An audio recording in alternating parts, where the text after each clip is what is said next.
Hey Samuel, Hey, Sydney. who do you think are the three most important human beings in history? I think it's you and Jesus Christ and Santa Claus. Hi ho. I'm glad you're here on this Sunday. I'm going to get right into the message. I'm going to tell it like it is, as they say. Oh, I heard a hallelujah. Did you think I don't know what the hell is going on? And a lot of strange places. Where in the hell have you been? Hell fire. Hell fire. Hell fire. All right. Okay. There's something else, too.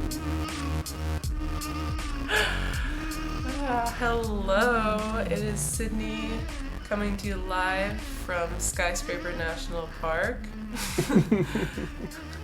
And this is Samuel. I am in an underground bunker underneath the palace of the King of Michigan. And you're listening to the Satire Fire. You might have gathered from that joke at the beginning that we're just so unserious and silly here. This is a podcast where we discuss satirical novels, and this week we are finishing our series on Slapstick by Kurt Vonnegut, which is a humorous, dark humor, really, satirical novel. Yeah, not as dark as it gets, but yeah. No, it can get darker. It can get pretty dark. So our first episode in the series, we talked about the plot and just gave a plot summary. And then our second episode, which came out last week, we talked about the life of Kurt Vonnegut and what was going on in his life and in the world at the time that he wrote Slapstick, and kind of mused about what might have inspired the themes of the book. And we also discussed how this is the one novel he wrote that he considers to be somewhat autobiographical. And then this week, we're going to do an analysis of Slapstick. We're going to talk about the themes. We're going to talk about what's it trying to say, what's it commenting on. We're going to talk about if it's still relevant today, and also what are the elements of satire that Vonnegut so expertly uses in this book. You already figured out how I feel about it by that sentence. So yeah, it's gonna be fun. If you haven't listened to those first two episodes, I would definitely recommend it, especially last week's, before listening to this one. So maybe take a pause, go back, do that when you have time, and then come back and join us for this last one where we'll finish off the series. But before that, I'm gonna sip my coffee and I'm gonna urge Samuel to talk about some things that he's been reading or watching or whatever. What's going on in your life right now, Samuel? So I've got a book that I was going to talk about that I've been planning on talking about for several weeks now. And it's just, for whatever reason, whenever we were having our intro discussion, another book felt more relevant to talk about. But this is one of my only handful of 5-star reads so far in 2025. And it is All Fours by Miranda July. This is a heads up if you are someone who is highly offended by sex and sexuality and depictions of those things in literature. This is not a book for you. It is following a woman who is experiencing premenopause and is moving into a new stage in her life as a result of that, obviously. It is kind of grappling with the changes that she is about to experience. At the beginning of the book, she doesn't really know that that's the situation. She just feels like a change is coming. She feels a disturbance of her everyday life. But as the book goes on, you realize more and more that this is the situation that she's found herself in. This is the stage of her life that she's now entered, and it's her kind of grappling with that.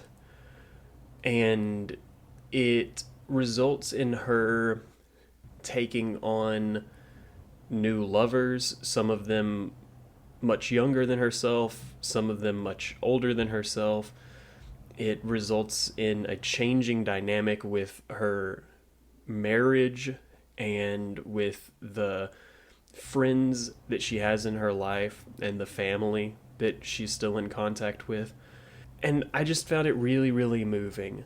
This is something that I'm aware of, but it's not something that I'm ever going to have the lived experience of. And it's also something that I feel that until recently was very much a taboo subject. Like, I think that if you're someone who menstruates, you are probably aware of and familiar with the concept of menopause, but it's still something that is not like widely discussed. And if you're someone who doesn't menstruate, it's incredibly possible that you have an idea about menopause but don't actually know any of the specifics or details of everything that is involved in that beyond the popular culture depiction of, oh, you get hot flashes. Like, I feel like that's about the extent of it. And so it was nice to be able to read a book where someone is able to relate their experience with this period of their life.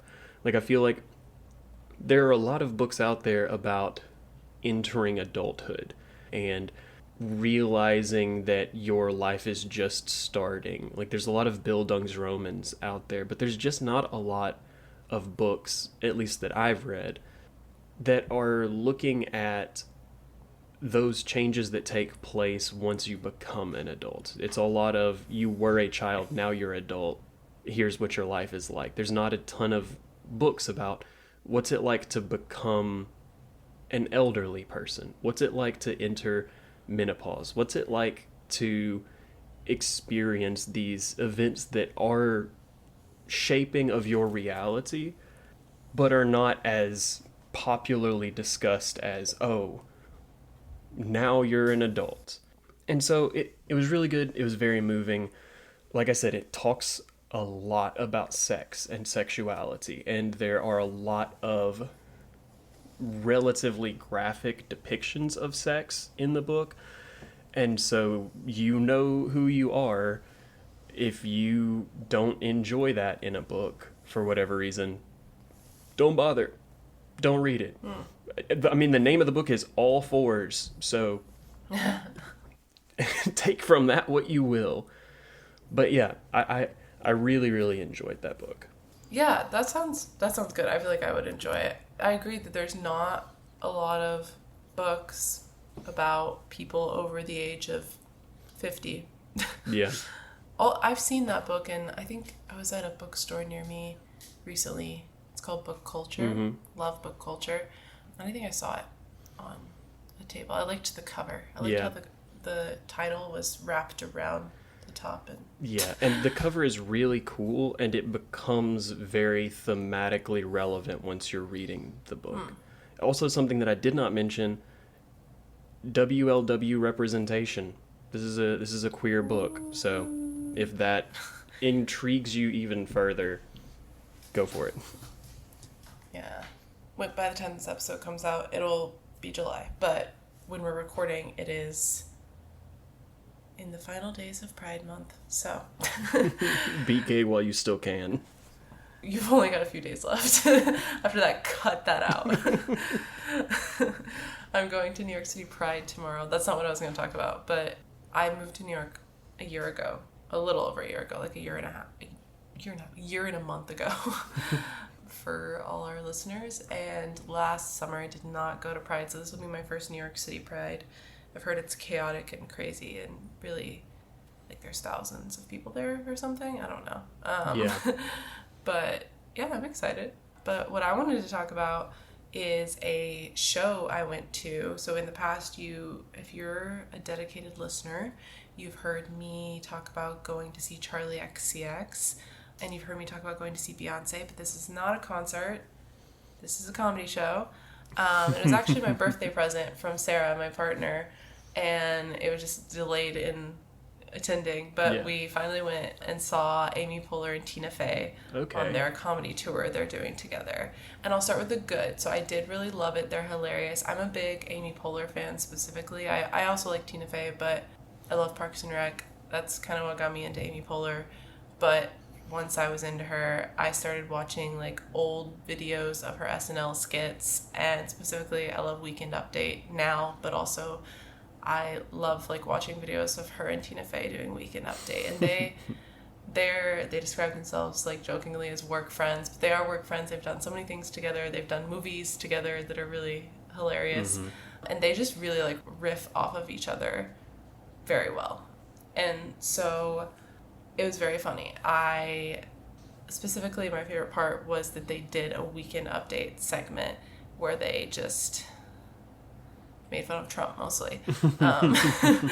But they had a guest, and it was Will Forte, and he did the Tim Calhoun character that he did on SNL, which was also very funny. And so I really liked it. I think I liked their like sketches, and they also did an improv section the best, more than the stand-up that they did, just because I think that they're more sketch improv comedians than they are stand-up comedians, but they're very good at improv. And honestly, improv can suck. Like, it can be so unfunny if you're not good at it.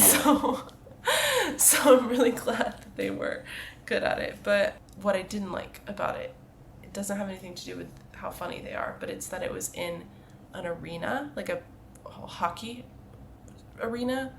Okay. And we were in the nosebleeds because, you know, Sarah, love her, but she's not going to buy me super expensive tickets for my birthday. And so we just genuinely couldn't see them.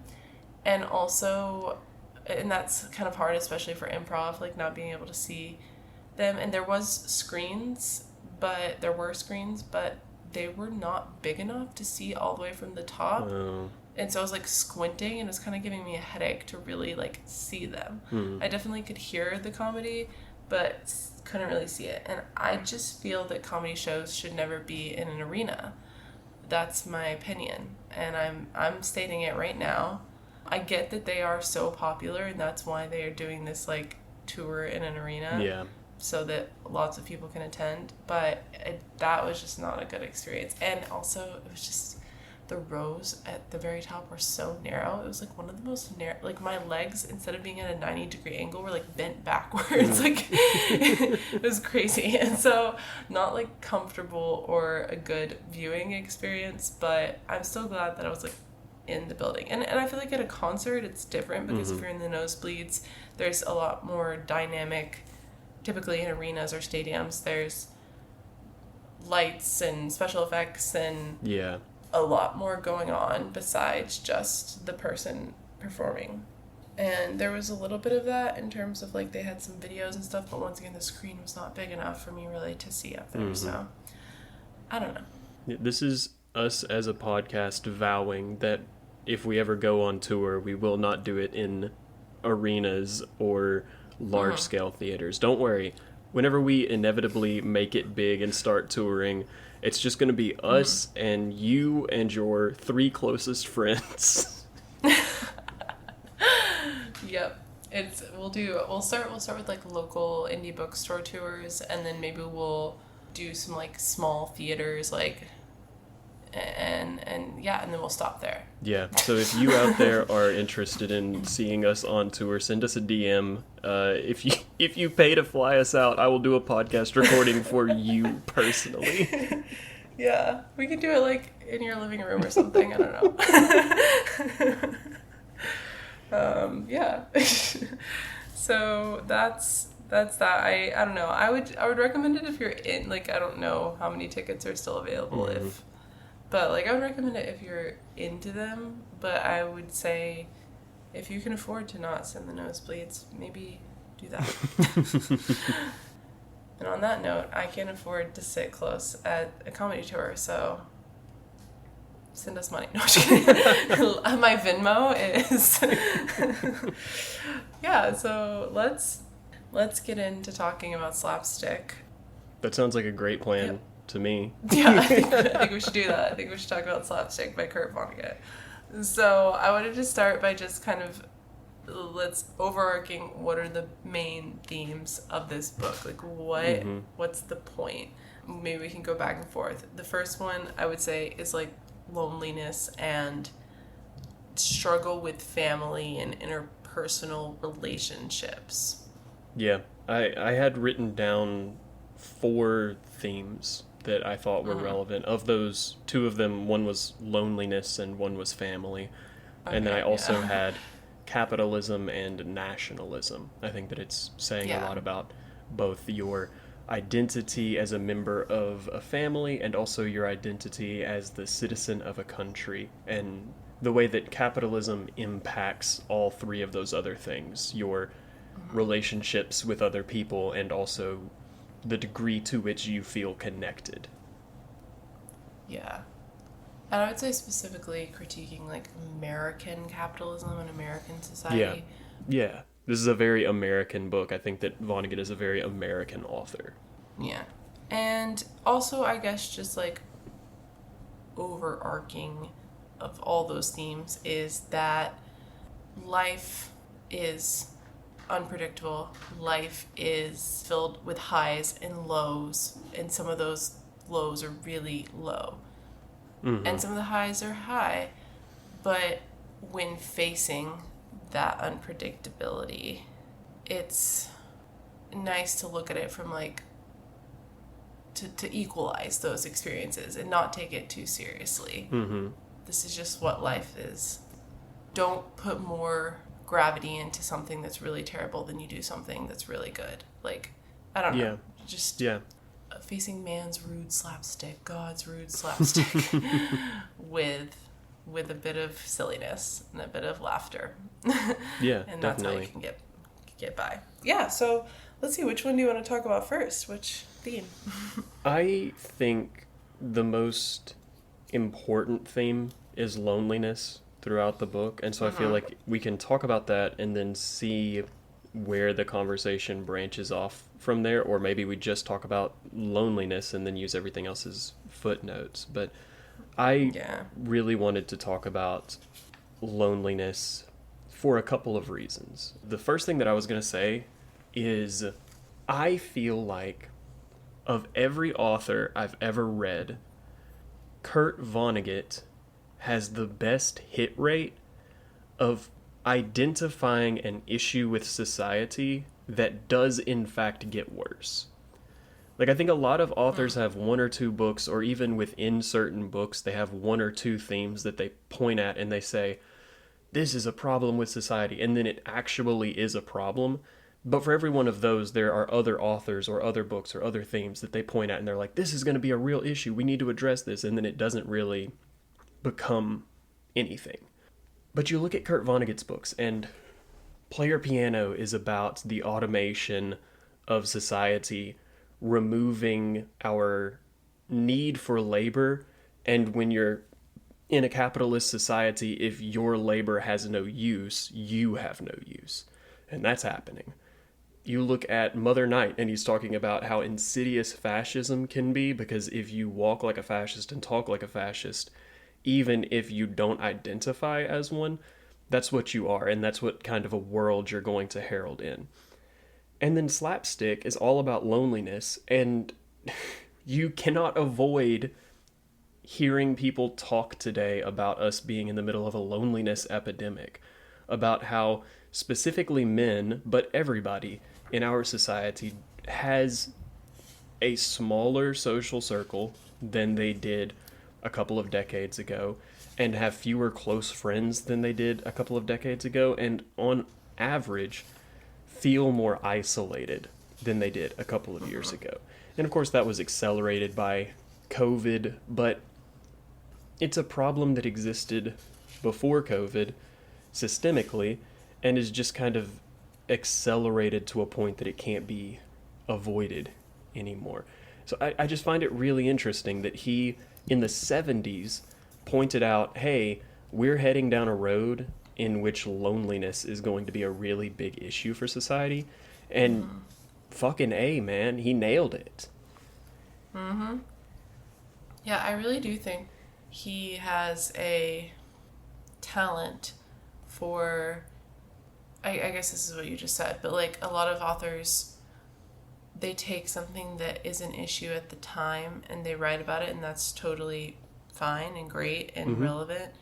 But he identifies things that are like pervasive in culture. Yeah.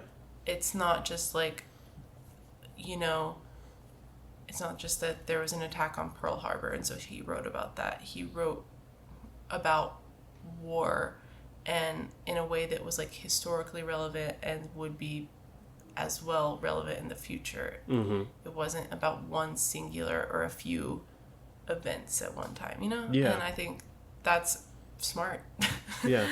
And I think that one of the things that he points at, and this is something that I mentioned very briefly while we were playing a game last week, this book also preemptively disputes some of the counter arguments and counterclaims and countermeasures that were put in place to try and address this systemic issue that he's talking about, where I think that, generally speaking, the conservative position on an issue is to take something with a economic cause and ascribe it to a moral failing. So the reason why things are bad is not because rich people are making things bad. The reason why things are bad is because people today have lower morality than they used to. And I think that part of that, you can look at the nuclear family and the crisis around the nuclear family, and the issues that they're pointing to are, women have lost their morality and therefore are no longer willing to participate in a nuclear family. Whereas in reality, we've created a system where used to, you could support a family with a single income. And now we're in a society where in order to survive, you have to have both parents working at a minimum. Like in the 70s, it was getting into that change of both parents needed to be working in order to support a family. And so it's harder to maintain a nuclear family when you can't just have a parent who is staying at home.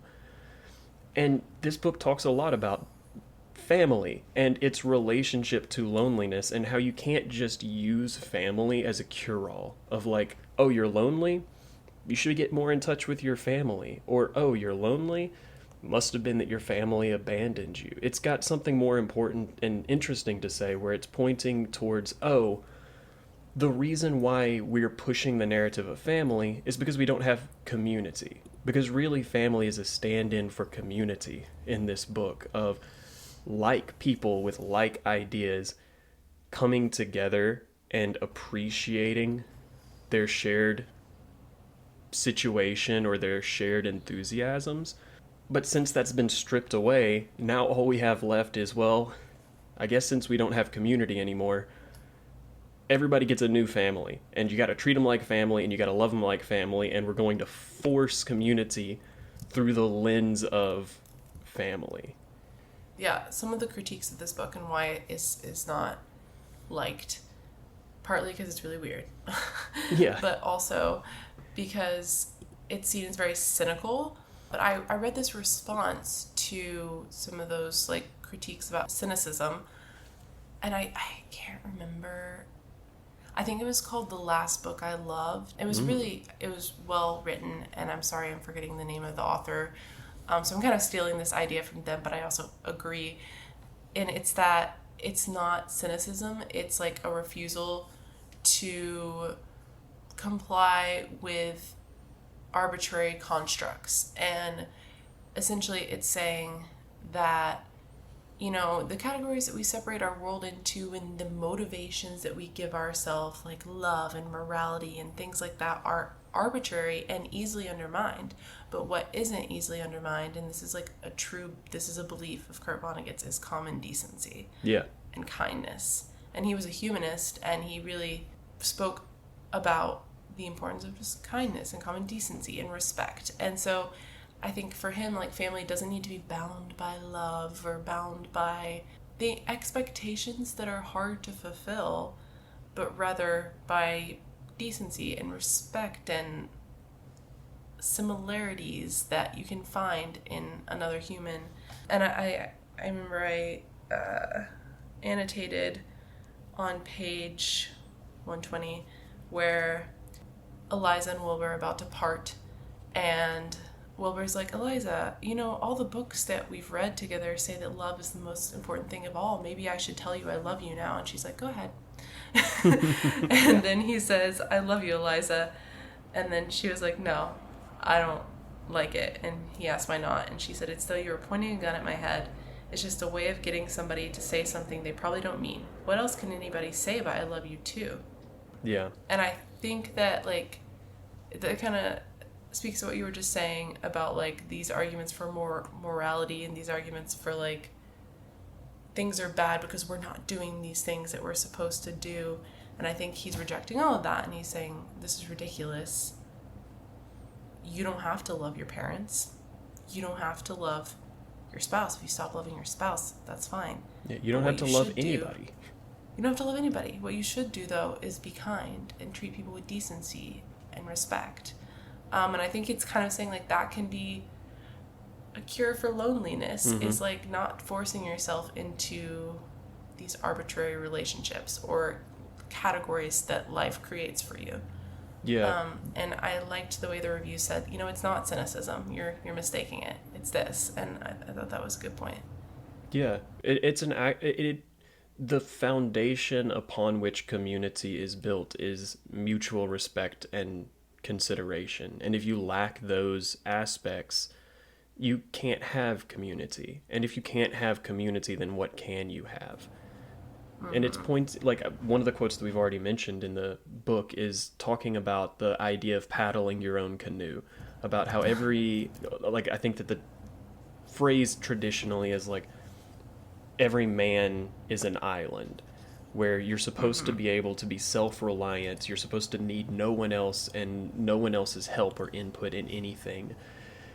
And the glamorization of being this refuge that can withstand any outside forces without bending or breaking. And the quote that we had brought up, in case you missed the previous episode or need reminding, was someone telling the main character, in case nobody has told you, this is the United States of America, where nobody has a right to rely on anybody else, where everybody learns to make his or her own way. And I think that both through this specific scene and then throughout the rest of the book, Vonnegut is saying, maybe we shouldn't. Maybe it's okay to rely on other people, or at the very least, be willing to support each other. Because if you're not willing to support other people when they need support, then who's going to support you when you need support?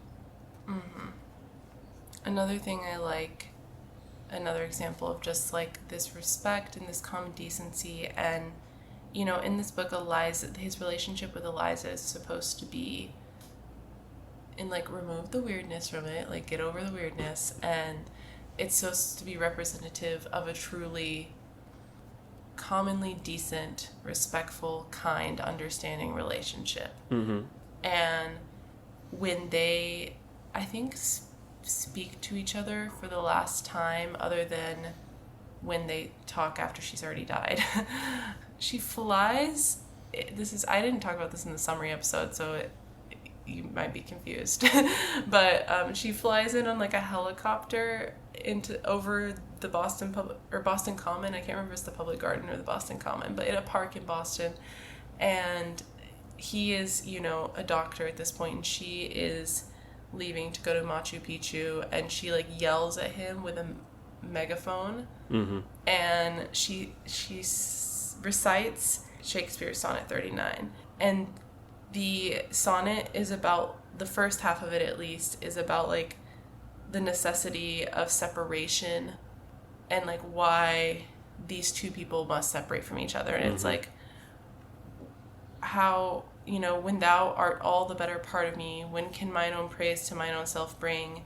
And what is it but mine own when I praise thee? Even for this let us divided live, and our dear love lose name of single one. Thus by separation I may give, that due to thee which thou deserve alone. I can't. Anyways, and so it's saying, like, she's saying, you know, you have been the better part of me, and I've enjoyed our relationship, and I'm so thankful for it, and I respect you, but I need to go, and we need to separate. Yeah. But what she doesn't do is recite the second half of the sonnet, which it's ironic because it focuses on love. Yeah. And she doesn't do that. And I think that's like such a good example of like what he's saying a relationship can look like. Like it can just be, you don't have to force yourself into things that would create loneliness. Like if you feel misunderstood or not reciprocally loved, that can create loneliness within a relationship. He and his wife, they were lonely in their relationship, Vonnegut's wife, because they had differing opinions and they couldn't have common decency and respect for each other in that, and they felt constrained by like what it's supposed to look like to be husband and wife. Yeah. And I think that it's important to note as well, and this is going into my taking loneliness from the perspective of capitalism throughout the book. He's not pointing to, oh, the reason why we as an American society have gotten to a point where we lack common decency for one another, where we lack these feelings of community and this sense of oneness. He's not pointing to that and saying, this is a failure within each individual person, that each individual person needs to correct. He's instead pointing towards a societal issue. There's a problem with the framing of our society that results in people becoming this way either through necessity or as a self-defense mechanism. Like if you live in a society that was not designed to support you in the way that you need, you by nature must become self-reliant. And one of the sections that it talks about this is when they are young and they are writing a critique of the Constitution. And it says, we argued that it was as good a scheme for misery as any, since its success in keeping the common people reasonably happy and proud depended on the strength of the people themselves. And yet, it described no practical machinery which would tend to make people, as opposed to their elected representatives, strong. We said it was possible that the framers of the Constitution were blind to the beauty of persons who were without great wealth or powerful friends or public office, but who were nonetheless genuinely strong. Saying, in effect, our society is built to make the powerful more powerful and the weak further weakened. Because if you're powerful, there are systems in place to help you maintain your power. But if you're not already powerful, you're on your own. That's all we've got for you is figure it out. Mm-hmm. Yeah, I really liked that part. I also had noted it. And, I mean, this entire book, like, there is just throughout America's catching strays. Like, he is taking shots at America. And I think that it's not just about, like, so, you know, what Samuel just said, like, this society has been created to make the powerful more powerful and the weak more weak, and to further drive apart social groups and minorities from the majority, and to, force people to be individuals in a way that is exhausting. But he also points out the hypocrisy of America as well in that. Like, it's like you think you're so intelligent, but you're actually stupid. And something, like, and a lot of the, like, the shots he takes are just very funny as well. And one that I liked was, you know, in this book, the Chinese people are the technologically advanced, like, society that is rejecting Western culture. And it says, I was told by that poor old Western civilization had provided the Chinese inspiration to put together such synthetic geniuses. So they create this system to use two people to create a genius. Yeah. through their powers combined, they become greater than the sum of their parts. Yeah, like Wilbur and Eliza, but it says the Chinese got the idea from the American and European scientists who put their heads together during the Second World War with the single-minded intention of creating an atomic bomb. Hi-ho. Yeah. And so he just does things like that to point out, like, the arrogance, but also the ignorance and hypocrisy of America and how it views itself as this, like, large world power, but in his mind, it's not hot shit because, like, look at what you've done to your people. Yeah, and it's saying also that through collaboration and through working together, we can do incredible things that did not seem previously possible. But what are we using that force for? When we put our brains together, when we decide to operate as one and participate in a society, the result of that endeavor wasn't universal basic income. It wasn't the elimination of poverty. It was the creation of a weapon, specifically a weapon that was used to kill other civilians. And then those things that happen are used to, like, invigorate Americans and instill this sense of patriotism. Look at what we can do because we're so powerful and we are so intelligent and scientifically advanced. And, like, that works for some people, and you might, like, feel a sense of community when you take that propaganda and grow up with it and it's instilled in you and it feels true to your identity as American. But then you get older and you realize, what community have I built?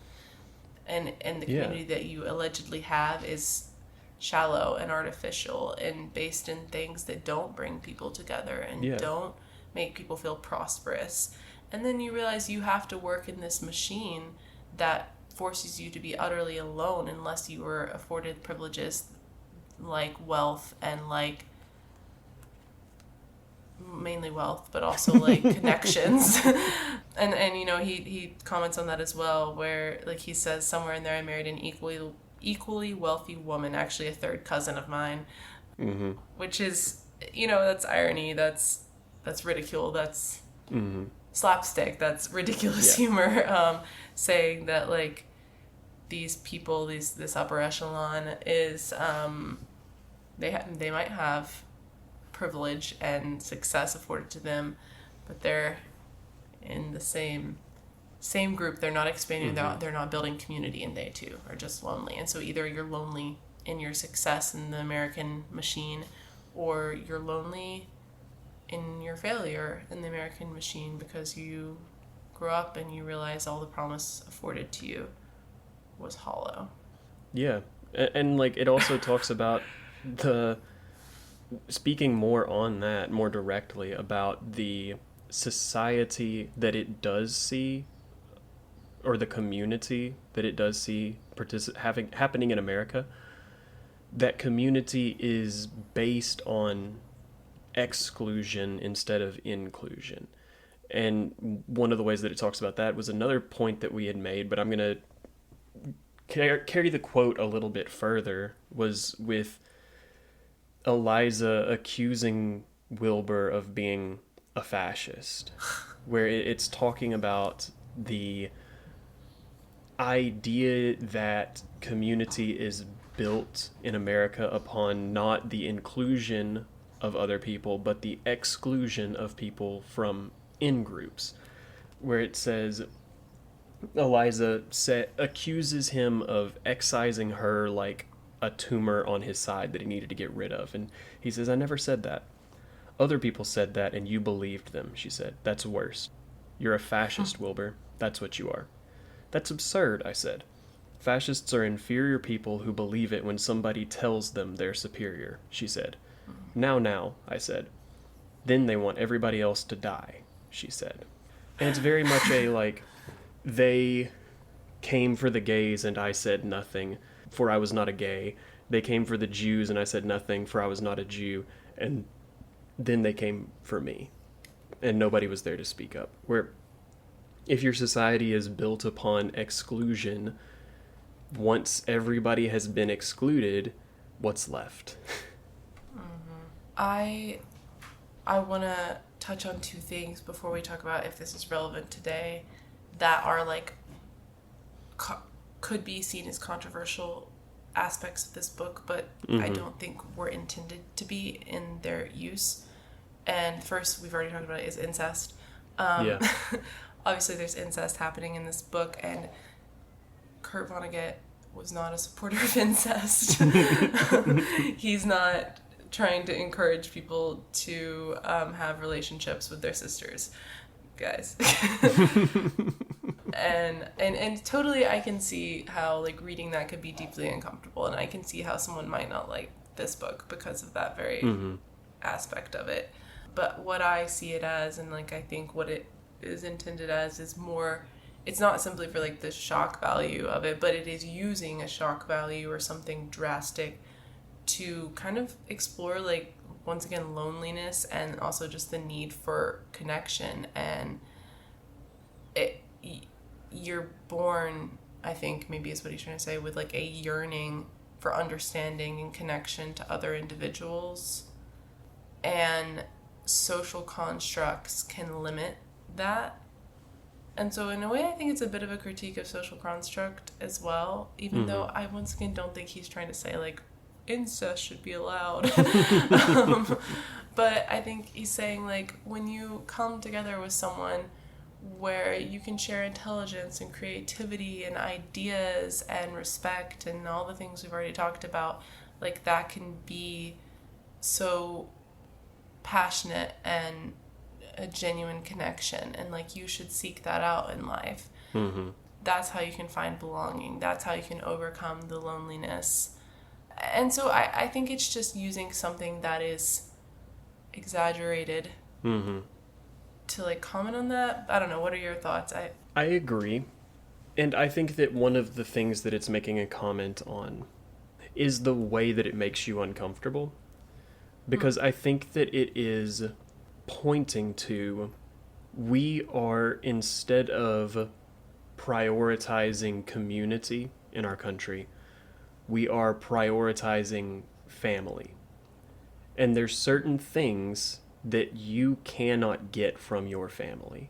There are certain feelings, certain connections, certain physical experiences even, that were you to find that connection in your own family, would be socially disastrous and morally corrupt. I think that it's trying to, as much as possible, put it in your face that if nothing else, we need more than family, because family alone cannot fulfill you in the way that you need to be fulfilled in order to be a well-rounded person.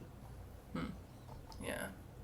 I talked about like societal norms, and I think he's like critiquing societal norms like throughout the book, as well as a thing that creates limitation for authentic connection.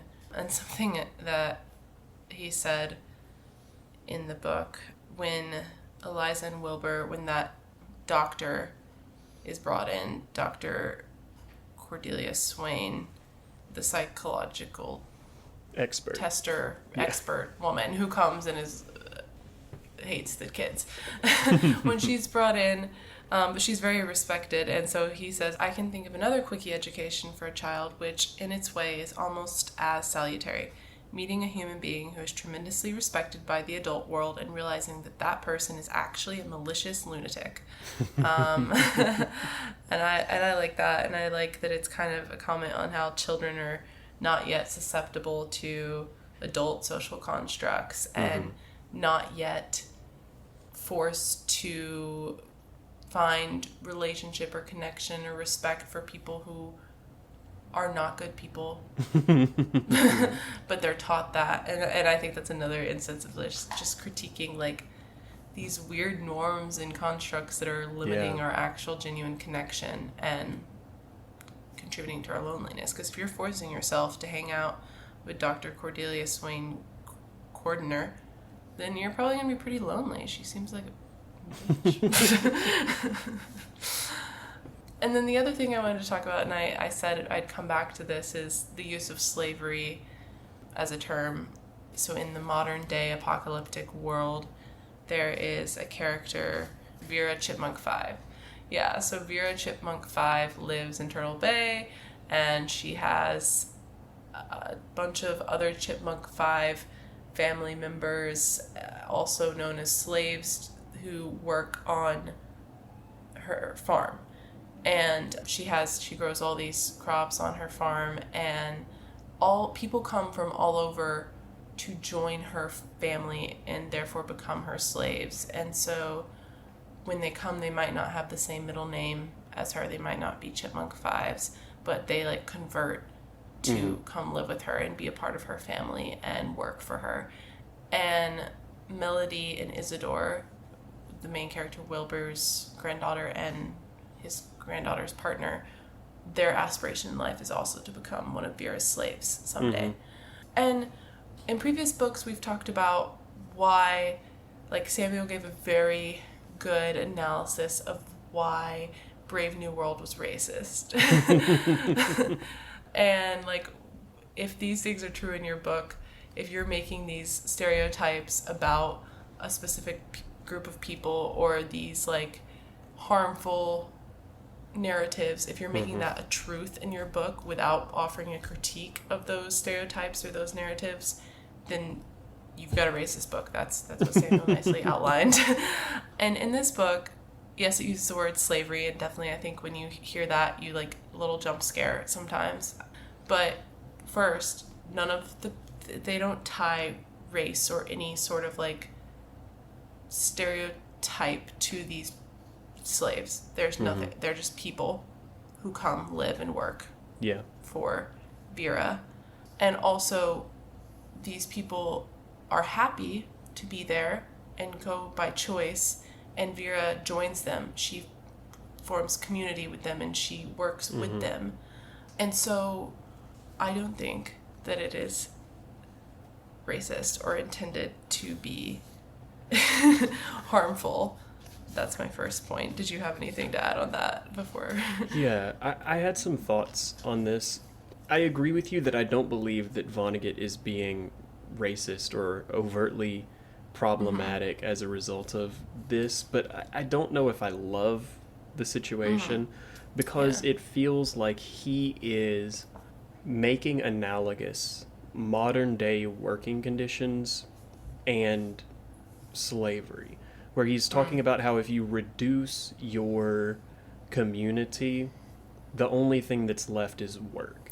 And if the only thing that is part of your life is work, if your entire life consists only of work and nothing else, then what else are you but a slave? And I don't love that just because, you know, I feel like most people have had somebody that they've worked with in the past where you're like, oh, how's work going? And they're like, slaving away. And it's like, that's not great. You can't really compare the experience of slavery with the experience of modern day work, regardless of how shitty your job might be. But I do understand what he's saying, where it's like, you know, if not even the only priority, but the only thing that you're allowed to have within your life is work, this is kind of what your life is reduced to.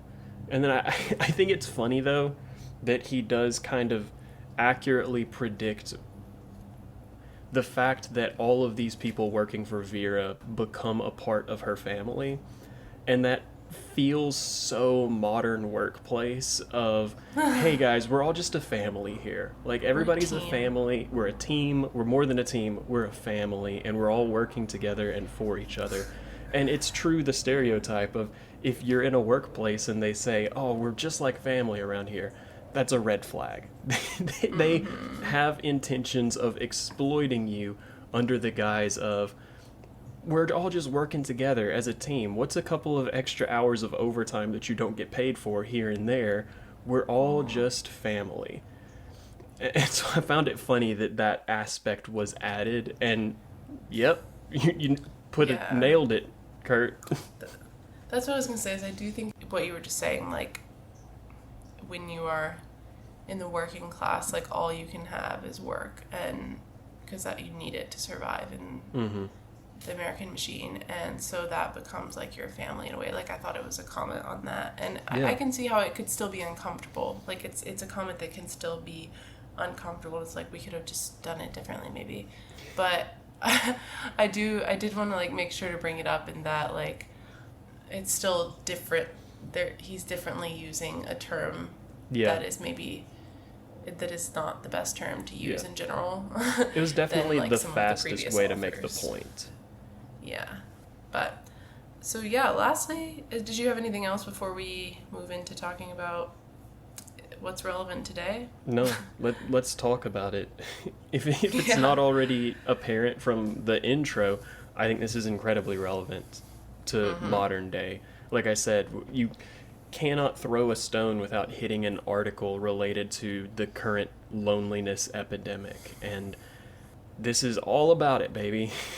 Yeah. No, I agree. I think that's incredibly relevant. I think that late stage capitalism is incredibly relevant. I think America moving to a more oligarchical society, and where we have the super, super rich 1% hoarding all the resources and money, and then we have everyone else being like, it's really hard to just exist day to day because of how expensive things are. And yeah, I think this is the most relevant book we've read yet. I mean, definitely 1984 was like... Yeah, 1984 was like 60-40, where 60% of it is like absolutely 100% this is relevant to modern day, and then 40% was like, this is a little bit of a stretch, I think. But yeah, this one is very much... He threw a fastball right down the middle. It's crazy to me that in 1976 he was able to write this book, and then in 2025 I can read it and say, damn, he's just like me for real. He's just like me. No, yeah, I think he seems very perceptive of the world around him. Yeah. But through all of that is able to write about it in a really pointed way, in a way that strongly ridicules what's going on in the world he lives in, but also he can laugh about it. And he can, something it says right at the end of the book, it's when the guy from the bunker as well as the member of the army comes and visits him at the White House, and he's being kind of silly because he's going crazy, Wilbur is, and it says, I had more than enough of the low comedy of living by then. I liked that line. I thought it was funny. And I mean, I think it's clear too in the epilogue, the whole, how did we face the odds of man's rude slapstick and God's quiet at home and unafraid, thank you. And so I think this is so relevant to what's going on, what was going on then, what's going on now. But I think he's also saying all we can do is do our best. Yeah. We can recognize these things, and we can be pissed off about them, sure. But also what we can do is face it with common decency and a little bit of humor. Yeah. I don't know. And I mean, I don't know if that's good advice. I don't know. It sometimes it's hard to face things with humor. Yeah. Yeah, and I mean, there's some things that are not... I think there's a difference between accepting life when it's something that's outside of your control and accepting life when it's something within your control. And I think that this book walks a pretty fine line and does a pretty good job of it, where it's pointing out that some of this is societal and you can't control it, but if you become aware of the fact that it is societal and you change your personal behavior, there are some things that you can do to make your life better. And I think that it could go further in talking about it points to the need for a societal change, but doesn't necessarily offer a suggestion for how to go about making that change. But yeah, I think that it does also say, even if these societal changes happen, at the end of the day, you're going to die. And there's nothing that you can do about dying except figure out how to live a life that is valuable now. Because now is what you've got. And, I something I kept thinking about throughout is that he's just kind of like making a joke of the cruelties of life and the slapsticks of life, including death being the last one. And it made me think of Gen Z. Yeah. And the way that Gen Z, and I was like, wow, Gen Z would love Kurt Vonnegut. Kurt Vonnegut would love Gen Z. Like the way that they approach, like we are, we're in late stage capitalism. It's so impossible to afford to live if you aren't born into wealth. Yeah. Honestly, at this state in Gen Z, I mean, every generation has endured hardships for sure. But one of the most prominent ones right now for Gen Z is affording to live, living in a political climate that is just despair, despondence. Impossible to navigate, and living in an era of loneliness and an era of technological advancement and social media and things going to the point that it's kind of driving people apart to an extent. It's hard to navigate it and find a way to still have community. And Gen Z's facing it they're facing it head on, and they're doing it in a way that they just are making everything a joke. And I kind of love it. Sometimes it's whoa guys, but let's have a real conversation. But other times it's nice. It's kind of all we can do is make it to the next day, and all we can do is know ourselves and know who we are and who we want to be and how we want to be a good person, a decent person to those immediately around you too. And just, I don't know, I think that I think everyone who is Gen Z should read this book. You guys would like it. Yeah. And you should bargain in good faith with your destiny. That's what he's doing, and that's what I think. That's the advice. It might not be giving advice about how to fix societal issues, but it's giving advice about how to maybe make your life a little bit better. So with that, I wanted to go through our bookmarks of satire first, and then we can get into some reviews. I'm excited to go through the bookmarks of satire for this one.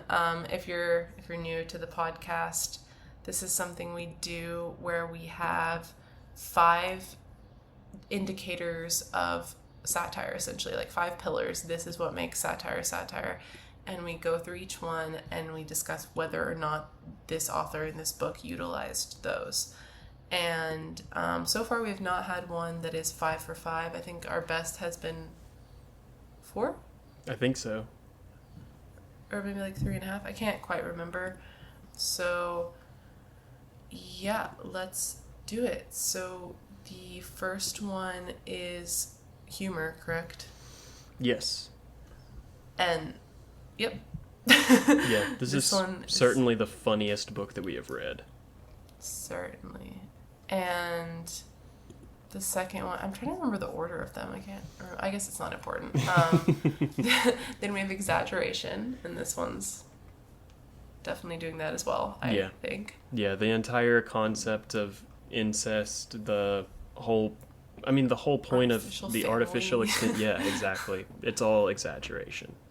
Yeah. And then we have irony, and I think this is the first one that is strongly ironic, actually. Absolutely. So, yeah, there's a lot of lines where he's saying something and you're like, that's... Yep. Mm-hmm. Ridicule. Yes. Yeah, I believe so. I think that it's particularly if you interpret Wilbur to be a character you're supposed to dislike, then it's certainly ridiculing Wilbur. Yeah. I think it's also ridiculing America. Yeah. Oh, yeah. Yeah. And then critique, I would say it's loose on that, but it does provide a critique of the way we face life as individuals. Yeah. And, like, gives a solution in a way. It's certainly less obvious than something like 1984, where George Orwell just put a critical essay in the middle of the book. But it is making a critique if you are willing to read it with enough depth to find it. Yeah. So 5 for 5. We always knew it was going to happen. Congrats, Kurt Vonnegut. If I had a device to speak to you at the turkey farm, I would do so, and I would tell you, this sure is satire. Good job.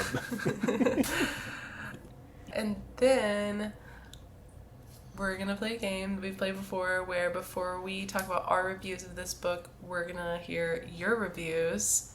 I'm going to send a couple to Samuel, and we're going to read them. And because we really enjoyed this book, we're going to do all 1-star reviews. So, Samuel, take it away. So this first 1-star review was from July 29th, 2008. It's short and to the point. Slap sucked. Hi-ho. I have mad respect for this person. Honestly. Like, they didn't like it. That's fine. I think Kurt Vonnegut would have liked that review. Yeah. Yeah, I disagree with it, but it is very funny. Yeah.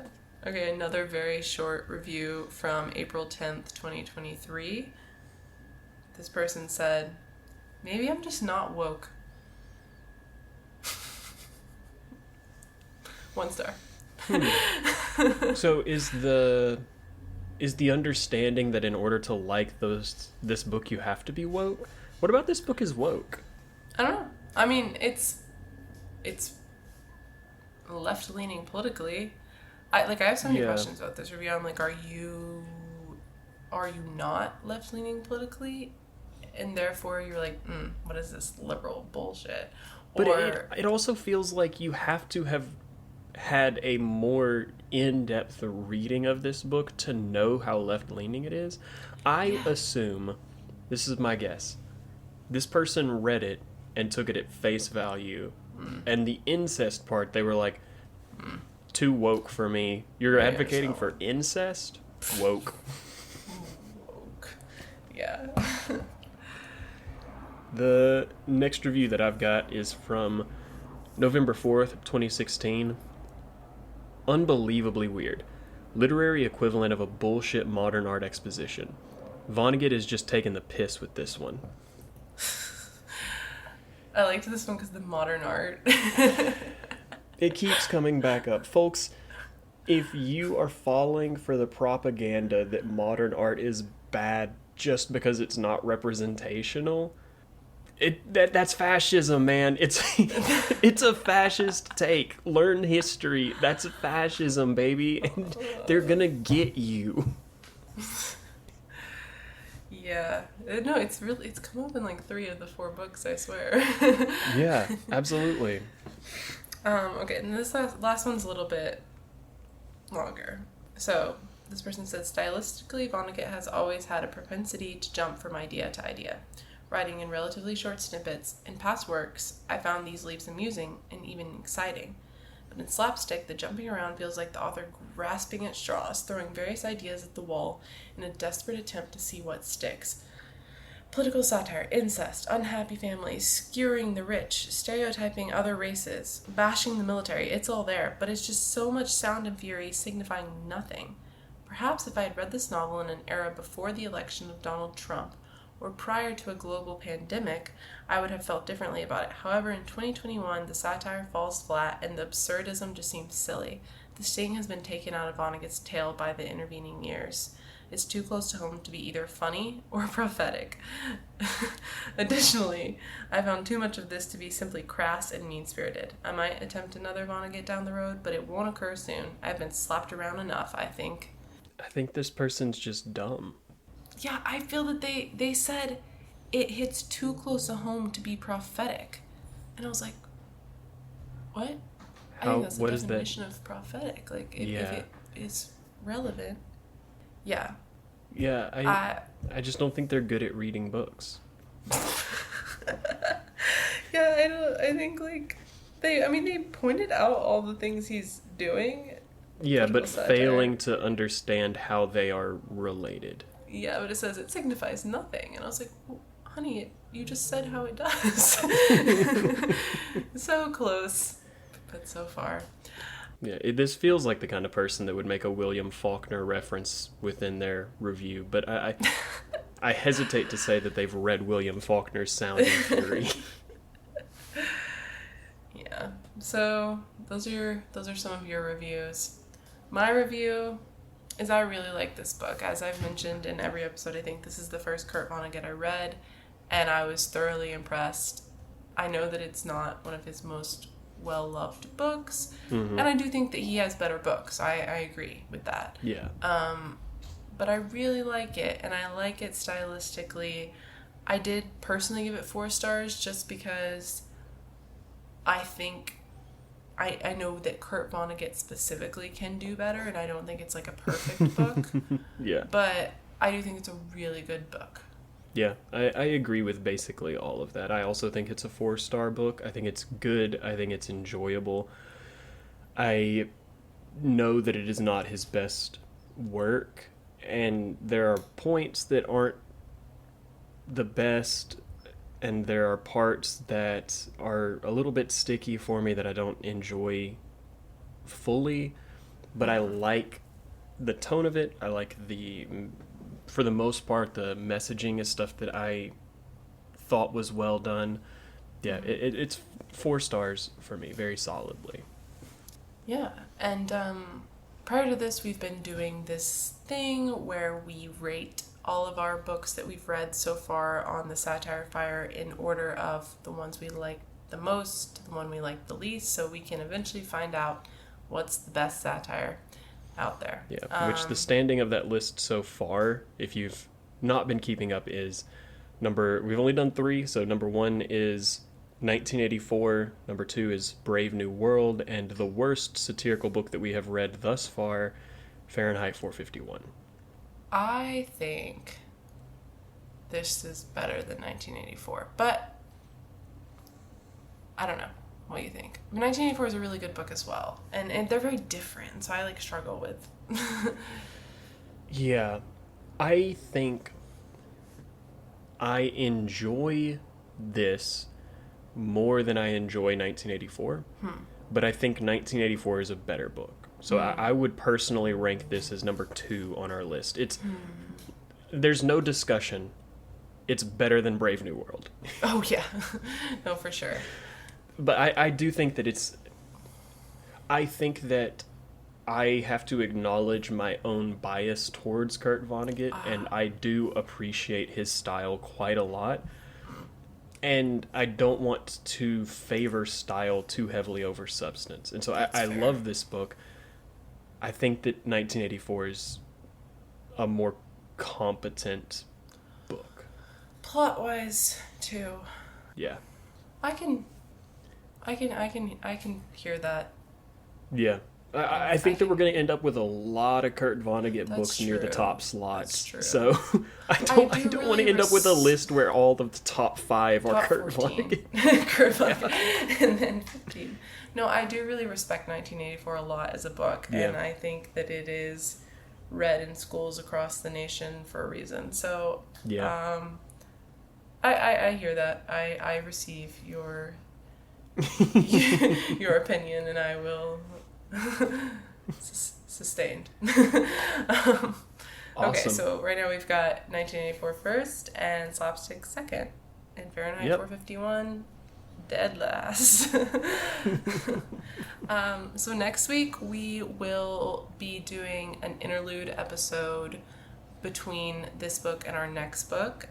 We will be talking about a slapstick comedy, a Charlie Chaplin movie, The Kid. And you know what? I'm going to go ahead and preface, like, if you're going to come and you're going to if you're going to attend our live recording at your house, no, if you're going to listen to this podcast next week, I'm still leading it, but I'm not a movie person, and Samuel did give me this recommendation. I just said I want to do a slapstick comedy movie, preferably one that's satirical, and Samuel, my designated movie friend, said, how about we do The Kid? So I'm going to do my best, but I might sound like an idiot. I don't know. Only way to find out is to tune back in. Yeah.